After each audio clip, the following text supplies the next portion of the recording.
What up, Reef and Peeps? It's Psywar. In this 8-gallon Nano video, I'll discuss why I think this little mixed reef tank is so successful.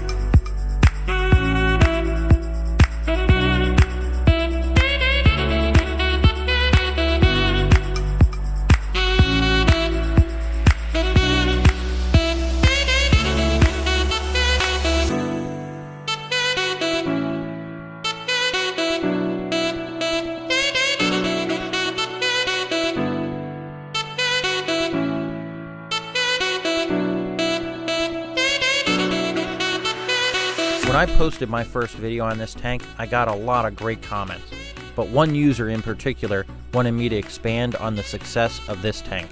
A viewer who goes by the name Tanks and Updates asked me to make another video on this tank and wanted me to expand on what I think makes it successful. So, what I've never told you was, this is actually the second incarnation of this tank. The first time I tried was a few years ago, and it ended horribly. I had a red cyanobacteria outbreak that I couldn't control, and I had a horrible light. So I ended up breaking down the tank and putting it in storage for a few years. I finally felt I had enough experience and knowledge to break it out and try again. When I started this iteration of the tank, I used dry rock from Billy's Reef Connection and sand I had dried out from my old 29-gallon BioCube. I used tank water from my 55-gallon, which I also wrung out a used filter sock into in order to add bacteria to jumpstart the cycle. I waited a little over a month and started slowly introducing coral from my 55-gallon and some cleanup crew. So for the startup process, I'd say patience is key.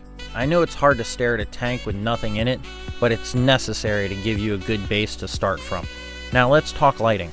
I knew I wanted a mixed reef tank of Zoas, SPS, and Euphyllias.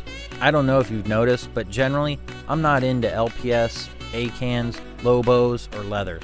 I needed a light that was going to support what I wanted and wasn't going to break the bank.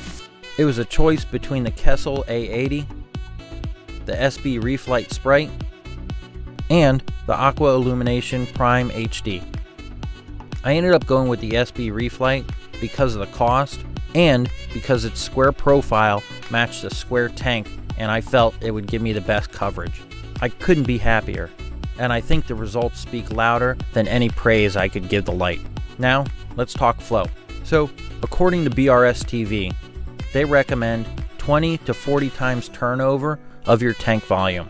My Maxi Jet 600 has a flow rate of about 160 gallons an hour. The Hydor Pico Evo Mag has a flow rate of about 180 gallons per hour. That's a total of about 340 gallons per hour. Now, divide that by 8 for the size of the tank, and we get 42.5. The reality is, the turnover rate is probably even higher when you take into account displacement for the rock and the sand. Flow, in my opinion, is an important factor to keeping a healthy, thriving tank. Next, let's talk about nutrient export and maintenance, because they go hand in hand in my opinion. For some small nutrient export, I use Dragon's Breath macroalgae. This grows like wildfire in my tank. Every month or so, I cut this clump in half and throw it out as a means of getting nutrients out of the tank. How about maintenance? Because, let's face it, with all the best equipment in the world, it doesn't mean crap if you let the tank sit and rot. When it comes to water changes, I have a whole process that I do every week or two. First, I use a turkey baster to blow detritus out from between the rocks and corals. Once that detritus is suspended, I siphon out the detritus from the 2 rear chambers. Then, I siphon out about a gallon of water. I replace it with fresh salt water. During the water change, I throw out the disposable Aqueon filters to get rid of some more nutrients. In the back of the return chamber, I have a small bag of GFO and carbon mixed at about a 50-50 rate. I put this bag in the stream of the overflow to make sure that water is passing through it. I replace the GFO and the carbon about every other month or so. For my auto top-off, I only use reverse osmosis deionized water. A 5-gallon jug of RODI water will last me more than a month. In my auto top-off reservoir, I put half a teaspoon of ME Coral Kalkwasser. Every few days, I'll slosh the jug around to remix the calc that settles on the bottom. Last but not least is stability and consistency. How do you get stability and consistency? By implementing all the previously mentioned factors.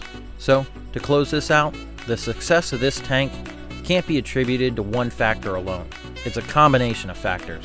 Good equipment, good maintenance, good nutrient export, all of these equal good reef tank husbandry, period.